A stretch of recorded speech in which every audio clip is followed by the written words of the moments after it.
And all of this, Mr. Speaker, is leading to real misery in people's lives, real human costs that we saw with the report of the World Happiness Index, which saw Canada fall from 5th happiest in the world to 25th during the span of this Liberal government. Among Canadians under the age of 25, we now rank 71st behind the US, UK, Australia, and even Kazakhstan, Vietnam, and Moldova. Wow. Who would have thought that Kazakhstani youth, Vietnamese youth, Moldovan youth would be happier than Canadians in their youth in the springtime of their lives, Mr. Speaker? That is the tragedy of Liberal credit card budgeting that impose higher costs on people's lives. Here's how it works.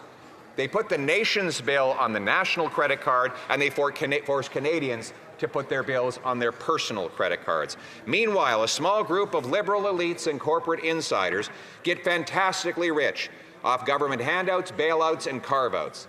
Today's Liberal fiscal updates brings more costs, more debt, and more bills on the national credit card. This Prime Minister is just another Liberal. Here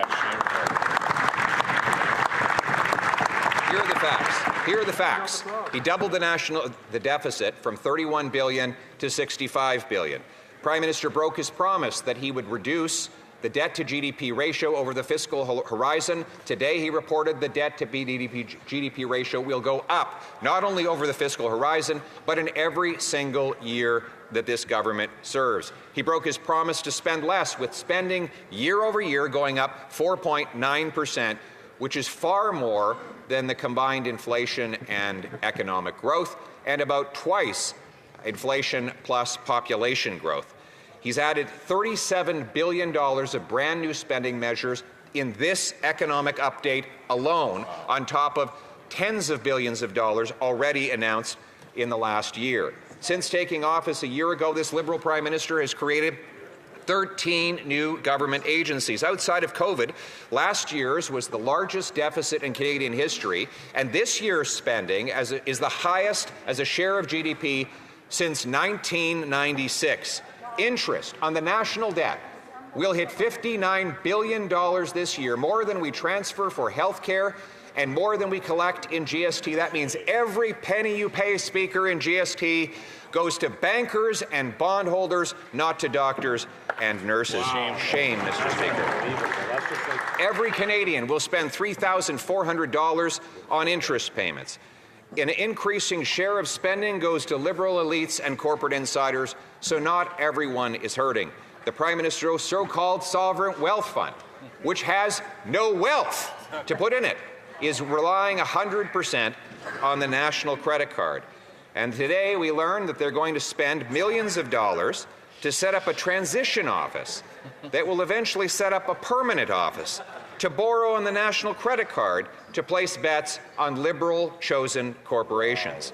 Then there's $3 billion for international climate finance, the same money scheme this Prime Minister used to enrich himself at Brookfield and through his now bankrupt Net Zero Alliance. I see someone over there from Brookfield was applauding.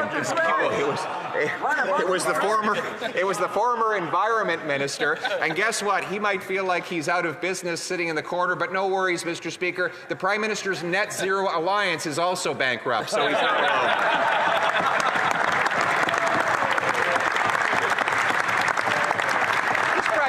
Has been wrong about everything, by the way. Everything. He tells us every day how smart he is. He was wrong to say we needed a bigger and broader carbon tax, wrong to oppose the pipeline to the Pacific, wrong to say there would be deflation after COVID, wrong to say that printing money wouldn't cause prices to go up, wrong to say we should keep 50% of our oil in the ground, Mr. Speaker. How can we ever expect him to get anything right when he's been so wrong for so long? And there's $11 million to hold a summit. One meeting with a bunch of global financial elites will cost $11 million. And in case you're worried that this is something new, Justin Trudeau held the same meeting with the same people at the Shangri-La Hotel 10 years ago to set up the infrastructure bank. And how did that work out, Mr. Speaker? Under this Prime Minister, Canada now has the highest household debt in the G7, the most unaffordable housing in the G7, the lowest investment per worker in the G7, the second worst productivity, and the second highest unemployment in the G7. $500 billion of net investment has fled to the United States. Twice as much capital has left than has returned. Twice as many Canadians are starting businesses abroad than they are at home. In fact, more Canadian firms opened in the U.S. than opened in Canada last year. Last week's Liberal convention had a solution for all these people and this money leaving. They said they want an exit tax, Mr. Speaker, a gigantic wall of taxes to prevent people from fleeing the costly policies of this Prime Minister. Any country that punishes its citizens for fleeing has lost its hope. The Canadian Federation of Independent Business reports that after 1 year of this Liberal Prime Minister, more businesses closed than opened. That we face an entrepreneurial drought, that high costs, red tape, and uncertainty are crushing the next generation. Closures have outpaced startups for 6 straight quarters. Over half of small businesses told a survey they would not recommend someone start a business in Canada today. Canada's economic foundations, the CFIB concludes, are cracking. We cannot regulate and tax ambition out of our economy and expect to build a strong country, Mr. Speaker. Nothing has changed. Everything costs more. No real tax reform other than the rebranding of the carbon tax to be called the Clean Fuel Standard.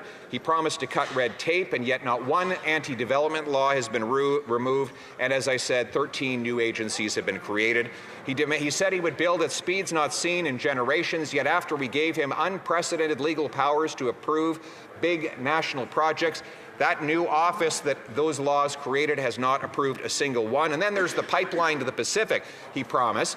Mr. Speaker, it has no permit, no route, no investor, no start date, no end date, no starting point, no end point. And the only company that says that we know could actually build the pipeline, Enbridge, says that Liberal laws and taxes will prevent us from creating enough oil, generating enough oil to put in it. And finally, he wants Alberta to spend $20 billion on a money-losing carbon capture project that has never been proven anywhere as a condition for building the actual pipeline.